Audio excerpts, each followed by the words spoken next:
J'aimerais avoir les moyens moi, de pouvoir continuer mon enquête, d'aller un petit peu plus loin. Je l'aborde un peu dans Nexus. Je ne l'ai pas abordé dans le monde diplomatique parce que je crois qu'il prépare quelque chose. Et par exemple, je parlais du séquençage génomique. Mais pareil, moi je l'ai découvert, j'ai entendu parler de ça. Pour moi, c'était quelque chose de vague, qui était dans le cadre des laboratoires pardon, qui n'en sortaient pas. Ce qui est faux. En France, le séquençage génomique est interdit. Mais vous pouvez aller sur Internet, vous tapez 23andMe. 23 ennemis. C'est une société créée par Google, hein, par Calico, qui propose de vous faire votre séquençage génomique par Internet. Vous envoyez un peu de votre salive. Pour 99 €, quelques jours après, vous avez votre séquençage génomique. Et avec une petite valise, avec une tête de mort, peut-être, je ne sais pas. Je ne l'ai pas fait, peut-être que je le ferai, hein, quand je suis allé subir un test, enfin, un test chez un neurologue.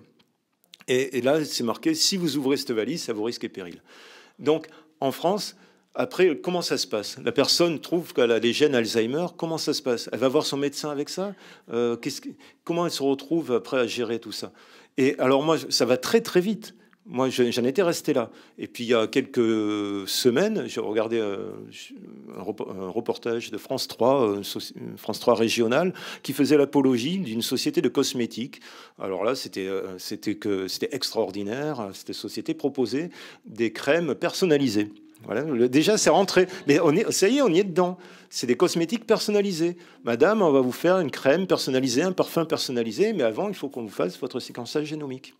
Donc, ils proposent le séquençage génomique, qui n'est pas pratiqué en France. Ils ne le disent pas. C'est très certainement avec... maintenant, il y a plein de sociétés qui le proposent sur Internet. Donc, voilà, on va vous proposer déjà pour les cosmétiques. Donc, la science, la médecine, on y est en plein là-dedans. Ça suit. Et tout ça, bon, moi, je n'ai pas beaucoup d'informations. Et tout ça, ça se passe un peu dans notre dos. Et voilà. Alors, parallèlement, juste pour faire une remarque, là, moi, je suis revenu... j'ai fait beaucoup d'enquêtes sur l'agriculture. Là, aujourd'hui, je suis revenu à l'agriculture, sur l'agriculture écologiquement intensive, hein, qui est en train de détourner l'agroécologie. Et je retrouve les mêmes termes, la même fascination pour les biotechnologies, la même fascination pour le travail sur les gènes, l'ADN. On va travailler sur l'ADN des plantes, modifier les gènes des plantes pour leur permettre d'avoir plus de photosynthèse, pour résister à certaines maladies, pour résister à la sécheresse. Et voilà, et on se retrouve un peu avec, enfin, je me dis, mais même j'entends les termes excellence, compétitivité, start-up. Bon, qu'est-ce qu'il y a derrière tout ça? Il y a un projet de société qui est en train de se mettre en place, lequel je ne sais pas. Il y a quelque chose qui un peu nous dépasse et qui nous échappe, quoi. Donc voilà, c'est un peu la conclusion. On peut continuer. Enfin. Non, il y a une illustration quand vous parliez des startups qui démarrent. Enfin, un chercheur public a une piste, il ne peut pas la développer dans le public, il crée sa startup avec des fonds privés, etc. Ben, c'est l'exemple du dernier médicament contre l'hépatite C. C'est une boîte, c'est Gilead, je crois, qui l'avait élaboré, qui a été racheté par un fonds d'investissement, et le coût des médicaments qui revient plusieurs dizaines de milliers d'euros, c'est en fait le calcul qui a été fait pour que le fonds d'investissement retombe sur ses pieds en 3 ans. D'où le prix des médicaments. Il y avait une étude américaine qui avait expliqué que le surcoût des dépenses de santé actuelles dans le monde développé, c'est pas lié au vieillissement. C'est lié au coût de plus en plus élevé des nouveaux médicaments et de nouvelles techniques d'exploration. Ouais. Donc, ce n'est pas le vieillissement qui grève les dépenses de santé. C'est autre chose. Et c'est eux qui fixent les prix. Et c'est eux qui fixent les prix. Avec la complicité. Mais je me rappelle, au moment du sida, quand il y a eu les premiers antirétroviraux qui sont sortis, je crois que c'était le laboratoire BMS, il y avait une discussion avec le gouvernement français, enfin avec la Sécurité sociale en France, parce que les Français ne voulaient pas accepter le prix du laboratoire, et le laboratoire avait dit, dans ce cas-là, tant pis, on ne sort pas le médicament en France. Et c'est un médicament qui avait été élaboré par la recherche publique, je crois que ça venait de Princeton, si je ne me trompe pas. On pourrait peut-être aborder maintenant le travail des Van der Linden. Oui, pour rester sur une note optimiste. Oui, voilà, oui, parce qu'eux, ils sont... Voilà, c'est désespérant. C'est vrai que c'est chercher à tout prix l'argent, en fait, hein, alors que les Van der Linden sont complètement dans une autre démarche et beaucoup plus positive, en plus. Hein, je crois que... Voilà. Alors, moi, je voudrais lire quand même le témoignage de Anne-Claude, enfin, par rapport justement au diagnostic Alzheimer. Pour rester là-dessus. Et je trouve extraordinaire ce qu'elle dit. Moi, je lui pose la question, comment vos consultations se déroulent-elles? Alors, vous la connaissez, Anne-Claude Van der Linden. Elle est... neuropsychologue à Genève avec son mari Martial. Ils ont traduit le livre de Peter Whitehouse. Ils ont sorti, eux, un livre qui s'appelle Le vieillissement n'est pas une maladie. Puis ils sont ouverts à plein de choses. Je pense que, par exemple, ils vont un peu dans le même sens que le docteur Bonnevet. Il y a quelques personnes qui existent, mais qui sont relativement isolées. Le docteur Saint-Jean aussi. Chacun mène un peu leur réflexion de leur côté. Mais, par exemple, Anne-Claude et Martial, je ne pense pas qu'ils tournent beaucoup en France. Ils sont très rarement invités. Donc, je sais pas, ça reste très, très, très marginal. Alors, je vous lis quand même, comment vos consultations se déroulent-elles? Alors, le fonctionnement cognitif d'un individu résulte d'un ensemble de facteurs qui forment un puzzle complexe. Quand je restitue mes résultats, je fais un schéma qui montre d'une part les pièces plutôt biologiques de ce puzzle, qui sont le patrimoine génétique, les difficultés de vue ou d'ouïe, les problèmes cardiaques ou vasculaires, les antécédents de traumatisme crânien, mais aussi les facteurs liés à la personnalité ou au parcours de vie, tels que les éléments de vie traumatisants, les épisodes dépressifs ou de stress aigu, une personnalité centrée sur elle-même. Je prends aussi en compte les facteurs environnementaux, la prise de médicaments, la nourriture, l'activité physique. Et puis j'ajoute les facteurs plutôt psychosociologiques, tels que le niveau d'éducation, l'insertion communautaire, l'existence de but dans la vie. On pourrait rajouter aussi l'environnement. S'il y a de l'aluminium dans l'eau du robinet, s'il y a des pesticides autour, enfin, on pourrait prendre aussi en compte tout ce genre de choses. J'annonce alors à la personne toutes les pièces du puzzle qui vont bien, j'ai du mal à lire, qui vont bien et qui sont des forces. Puis j'aborde donc tout ce qui est positif. Puis j'aborde les pièces qui ont un peu souffert et je lui dis qu'on va pouvoir travailler sur certaines de ces pièces, ce qui permet à la personne de se raconter et de vivre une autre histoire avec des pistes d'évolution. Et ça, j'ai eu d'autres témoignages. Par rapport à la maladie d'Alzheimer, les personnes accèdent à un autre être. Ils ont une autre type de communication, une autre affection. Et ça, souvent, c'est pas du tout pris en compte. Généralement, les gens ressortent de la consultation avec de l'espoir. Certains m'embrassent même. Ils ne sortent pas en se disant « ça y est, j'ai la maladie d'Alzheimer », comme ce que je vous disais, le ciel qui s'effondre. Ce qui les conduirait à s'enfermer dans un stéréotype et à se rendre malades. Cette image de la maladie d'Alzheimer est tellement prévalente actuellement et fait tellement de mal.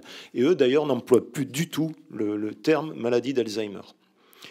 Et ça, je trouve ça extraordinaire, parce qu'en même temps, donc c'est une réflexion politique, théorique, mais en même temps, c'est une application toute pratique extraordinaire. C'est-à-dire, on travaille avec les potentiels qui restent chez les personnes. En France, je ne l'ai pas vu tellement pris en compte, ça. Les potentiels à tous les niveaux, au niveau affectif. Ce que met en place, alors il y a une autre expérience qui est exceptionnelle aussi, qui se passe au Québec, dans une petite ville du Québec, qui s'appelle Carpe Diem. C'est Nicole Poirier, je l'ai rencontrée, j'aurais bien aimé aller là-bas voir ce qui se passe. Elle a monté un centre, au départ c'était pour les personnes âgées, qu'elle accueillait elle avait hérité d'une maison familiale, elle s'intéressait par ses études, son passé, aux personnes âgées, puis petit à petit elle a été confrontée aux symptômes de la maladie d'Alzheimer, à l'hospitalisation de certaines personnes qu'elle suivait, et elle a décidé de faire de sa maison une maison d'accueil pour les personnes dites Alzheimer. Et alors là, c'est pareil, ça ressemble beaucoup à ce qu'a fait le docteur Bonnevet. C'est que de la bienveillance. Et puis une approche aussi de communication. Puisque maintenant elle intervient dans beaucoup d'EHPAD ou dans des écoles d'infirmières au niveau de la formation. C'est des méthodes de communication bienveillantes, d'approche, qui vont permettre de communiquer sur un autre mode avec les personnes qui à un moment donné sont un peu déconnectées du réel, et elle obtient des effets extraordinaires. Alors pareil, c'est les personnes qui sont dans la maison participent à toutes les activités.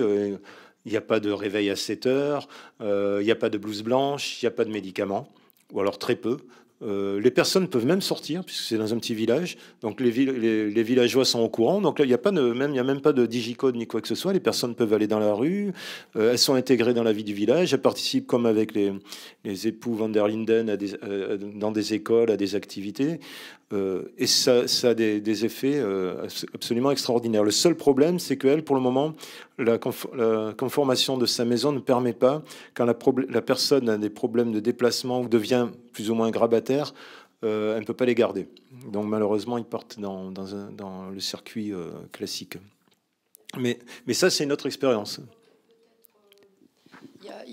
On pourra peut-être diffuser il y a un site, Carpe Diem, oui. Donc ça peut peut-être intéresser, ça pourra peut-être être mis sur, oui, sur ils sont là. Voilà, parce que je crois qu'effectivement c'est intéressant, on voit, et puis le personnel est aussi formé, et là tout le temps, enfin je veux dire, il y a tout un travail aussi qui se fait avec les résidents et le personnel. Je crois que et puis au bout du compte, bon, la bienveillance, mais c'est surtout le respect de la personne, c'est-à-dire que l'individu n'est pas appréhendé comme un malade avec une étiquette, mais comme un individu une personne qui jusqu'au bout, quoi. Oui, c'est ça. Et je crois que c'est ça qui est important. Mais c'est vrai que c'est intéressant de voir un peu ce qui se passe. Donc on pourra peut-être donner le site, quoi. Hein. Et il y a aussi une expérience directement inspirée de Carpe Diem qui se passe en France, en Isère. Ça s'appelle Amadiem. Moi, je l'ai suivi un petit peu. Et notamment la personne, le copain journaliste qui subit aussi une dégénérescence est impliqué dans le projet. Donc parce qu'en France, jusqu'à présent, il n'existait rien pour les personnes diagnostiquées Alzheimer ou maladies apparentées qui ont moins de 65 ans. On leur proposait soit une dérogation pour intégrer un hôpital psychiatrique, soit une dérogation pour intégrer un EHPAD, ce qui devait, je pense, quand même bien aggraver les choses.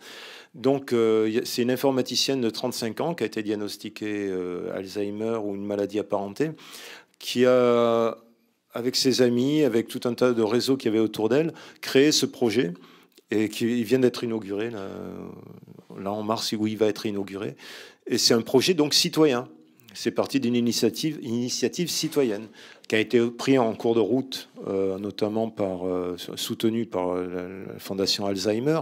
Et puis, comme l'association n'avait pas le droit de gérer toute seule le site, donc il y a une fondation, je crois, qui maintenant gère le site. Je dois avoir plus d'informations là-dessus. Mais donc, voilà, et c'est basé sur exactement la même expérience, puisque c'est Nicole Poirier qui l'a parrainée, qui est sans cesse été très présente, et basée un peu sur la même expérience que Carpe Diem au Québec. Voilà. Donc, je pense que ça, déjà, je crois qu'il y a 2 ou 3 autres projets qui sont du même style pour les personnes diagnostiquées avant 65 ans, qui sont souvent même des personnes qui subissent la maladie héréditaire, qui font partie des 1%. Et pour lesquels il n'y avait pas grand-chose aujourd'hui. Et ils sont à la recherche de thérapies alternatives, de tout un tas de choses. Donc il y a des choses qui se passent, isolées, souvent à l'initiative de citoyens, et les institutions ont du mal à suivre, puisqu'elles sont dans la recherche de l'excellence et la compétitivité, elles sont ailleurs, quoi. Mais heureusement, il y a des citoyens qui font bouger les choses, et parfois les institutions sont obligées de s'y raccrocher, quoi. Et c'est comme ça qu'on peut espérer que les choses changent. Par contre, par rapport aux histoires de ratio, je ne sais pas si ça va changer. C'est-à-dire qu'il y ait plus de soignants, plus formés dans les EHPAD, mieux que des EHPAD au niveau architectural mieux conçus, avec peut-être l'avis aussi des médecins. Voilà. Donc ça, je ne sais pas. Pour le moment, apparemment, ça a beaucoup de mal à se mettre en place, quoi. Il y a des questions ou on arrête là, comme vous voulez? Vous avez encore des petites choses? Non, ça y est. Donc on vous remercie. Bon, voilà, merci. C'est bien, on a bien cogité là-dessus. Enfin, de toute façon, on n'avait pas de réponse, mais c'est bien. Merci beaucoup. Okay, mais j'espère que je vous ai apporté quelque chose. Ah oui, bien sûr. Ah bah oui, quand même. Vous avez bien, l'étude est quand même très, très bien faite. Non, c'est bien. Non, et puis ça fait une réflexion.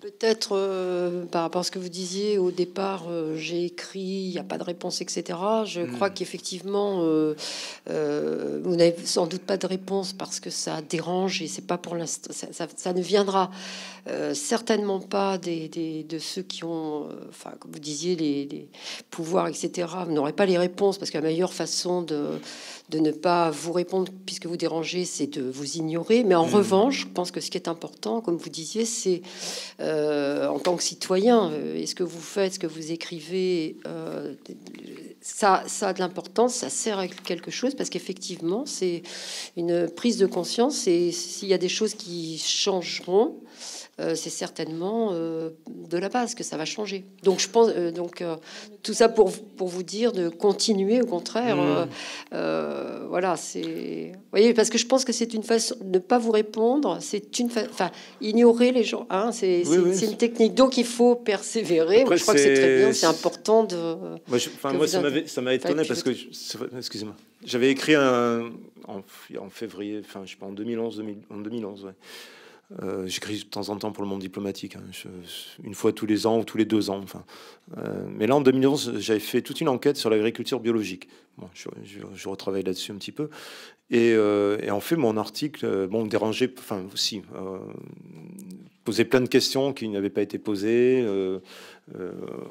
remuait pas mal de choses.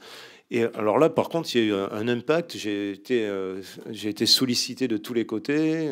J'ai fait beaucoup de conférences, beaucoup d'interventions. Il y a eu une réelle dynamique qui s'est mise en place. Bon, c'était pareil. C'était un peu, moi, je venais un peu de l'extérieur du monde de l'agriculture biologique, mais ça m'avait surpris cette réaction, pardon. Ce qui après a abouti à un livre avec un livre collectif. Enfin, un réel quelque chose s'est passé, quoi. Et ça a servi à quelque chose. J'ai vraiment eu l'impression que ça avait servi à quelque chose, ces réflexions. Là, c'est vrai que je m'attendais. Puis, alors, c'est vrai que Alzheimer, il y a tellement de choses qui sont écrites, qui sont dites. Mais j'espère, après, voilà. J'espère que ça. Parce que pour le moment, c'est dans le milieu médical ou dans les laboratoires pharmaceutiques, mais il faut que le citoyen s'approprie ce genre de pathologie. Hein. Après, effectivement, le travail de Nicole Poirier, et je sais, a un impact. Elle est énormément demandée. Les soignants font énormément appel à elle. Les familles. Donc, voilà, il y a des choses qui se passent. Mais chaque fois, c'est des petits pôles comme ça qui viennent de différents horizons. Je pense que ça peut aller dans le bon sens. Ça contribue à aller dans le bon sens, certainement, oui. Puis entre le bio et Alzheimer, voilà, ça fait, comme tu disais au départ, comme vous disiez au départ, ça fait plus peur. Oui. Voilà. Ça Tandis fait que plus le peur. bio, c'est au contraire, c'est quelque chose c'est dans la vie et l'autre c'est dans la mort. Voilà, le bio, c'est repartir d'aliments pas très bons pour aller vers des choses beaucoup plus saines qui vont donner une vie beaucoup. Enfin, je caricature. Mais il y aurait c'est pour ça qu'il n'y a pas les mêmes réactions, c'est normal. Mais moi, j'aimerais faire un travail sur la mort aussi, parce qu'effectivement, non, mais c'est vrai, mais sans que ça soit sans que ça soit forcément écrasant et donner un sens à la mort, puisque dans notre société, la mort est complètement niée. Moi, les travaux de Monsieur Maisondieu, j'aimerais bien peut-être un jour, le rencontrer. C'est quelqu'un de très énigmatique. Par exemple, j'avais amené 2 livres. Ce serait peut-être bien d'en parler. Alors, c'est celui-là. Il m'a été envoyé. Il vient juste sortir. C'est le docteur Henri Rubinstein. Et la vérité sur la maladie d'Alzheimer, pareil. Et là, c'est un docteur. Il est gériatre, il me semble, ou neurologue, je sais pas. En fait, c'est très critique. Ça va totalement dans le sens des époux van der Linden, avec son expérience à lui. C'est très humain et il s'inspire et il rend hommage au docteur Maisondieu. Après, il y a ce livre qui s'appelle La vieillesse n'est pas une maladie, qui s'approche de penser autrement le vieillissement. Les époux van der Linden, c'est pas la même chose. Et lui, pareil. Alors, c'est très critique. Donc là, c'est quand même des médecins, hein, mais qui ont un regard critique. Et lui, il rend hommage aussi au docteur Maisondieu. Donc le docteur Maisondieu touche quand même a touché beaucoup de professionnels, touche beaucoup de particuliers. Donc il n'y a aucune étude qui est encore faite par rapport à ces travaux. Mais moi, en tout cas, ça m'interroge. Effectivement, la place de la mort dans notre société, tout qui est un tabou, l'omerta qui est autour de tout ça, je pense que ça peut être intéressant. Ben oui, enfin. Le docteur Maisondieu auquel vous faites référence, c'est la personne qui explique l'origine de la maladie d'Alzheimer par des origines Oui, la peur de la mort. Oui, d'accord. Si vous voulez, pour moi, il faudrait que je le lise peut-être, mais quand vous le dites, c'est d'une part accepter la maladie d'Alzheimer, c'est-à-dire tout ce que ça veut dire, et de donner une autre cause psychogène plutôt que biologique. J'ai l'impression que c'est un peu aussi pour moi réducteur parce que effectivement, comme vous le disiez, des différences interindividuelles importantes. Effectivement, dans les recherches qui sont faites post-mortem, par exemple sur l'autopsie des cerveaux, des gens qui présentaient cliniquement des symptômes importants, qui ont des cerveaux pratiquement intacts, d'autres qui ne présentent pas alors, je veux dire, je pense que c'est un peu plus compliqué que ça, et il faut peut-être aller au-delà du tout bio ou tout psycho, parce qu'effectivement, dans un sens comme dans l'autre, c'est une façon de nier en fait les histoires individuelles, le vécu, le passé, l'environnement actuel, etc. Vous voyez, donc je pense que tomber sur tout bio, enfin rentrer dans la polémique, c'est tout bio ou tout psy, ça me paraît être dans les deux aspects un peu réducteur, et puis à la limite stigmatisé aussi. C'est-à-dire qu'au bout du compte, ça voudrait dire que toutes les personnes étiquetées Alzheimer présentent toutes... vous voyez, moi je pense qu'il faut faire un peu attention aussi. Mais alors c'est présenté... mais j'ai pas lu, par exemple, je connais pas. Alain Jean, lui c'est la clé qui ouvre toutes les serrures. L'autre médecin prend un peu plus de distance. Les époux Van der Linden, ils disent que moi ça m'intéresse parce que ça pourrait être une explication parmi tant d'autres. Peut-être que le docteur Maisondieu, dans son livre Crépuscule de la raison, pour lui c'est peut-être la cause unique. C'est peut-être ce qui lui a été reproché. Mais en tout cas, il ouvre une porte qui peut être intéressante pour étudier la démence de façon générale. C'est la présence la présence de la mort. Quelle importance donner à la mort dans notre société. Pour moi, c'est un axe de recherche personnel. Ça ne sera pas l'explication à ce qu'on appelle la maladie d'Alzheimer. Est-ce qu'il faut encore continuer à appeler cette maladie d'Alzheimer? Pour le moment, on n'a rien d'autre pour la nommer. Mais peut-être qu'un jour, il faudra arrêter d'employer même le terme de maladie d'Alzheimer, qui, pour moi, j'en suis persuadé maintenant, au terme de toutes ces enquêtes, a été une création, bon mal escient. Mais voilà. Après, il y a l'environnement aussi. Il y a des gens qui vont trouver la maladie d'Alzheimer, dire que c'est uniquement les neurotoxiques, les pesticides, l'aluminium. J'en ai rencontré aussi. Si vous allez sur Internet, vous en voyez plein. Chaque fois, il faut faire extrêmement attention. C'est quelque chose qui touche. Pour le moment, ça nous échappe un peu. Moi personnellement, j'ai pas de réponse à donner. J'ai des interrogations. C'est pour ça une conférence. Parce que je n'ai rien à apporter. J'ai des interrogations. Je me pose des questions. Je me trompe aussi, très certainement. Mais voilà quoi. C'est Et le questionnement de Maisondieu sur la mort, moi, va dans ce sens-là, du questionnement, mais pas d'une réponse, pas de la réponse absolue qui dira voilà, tout vient de là. Je pense que c'est à rechercher effectivement dans l'histoire de chaque personne, et puis tout ce qu'il y a autour, quoi.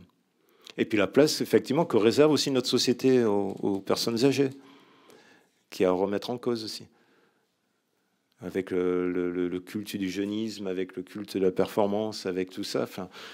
C'est un regard critique sur tout ça qu'il faudrait porter, quoi. Et la maladie d'Alzheimer, effectivement, amène à tout ça.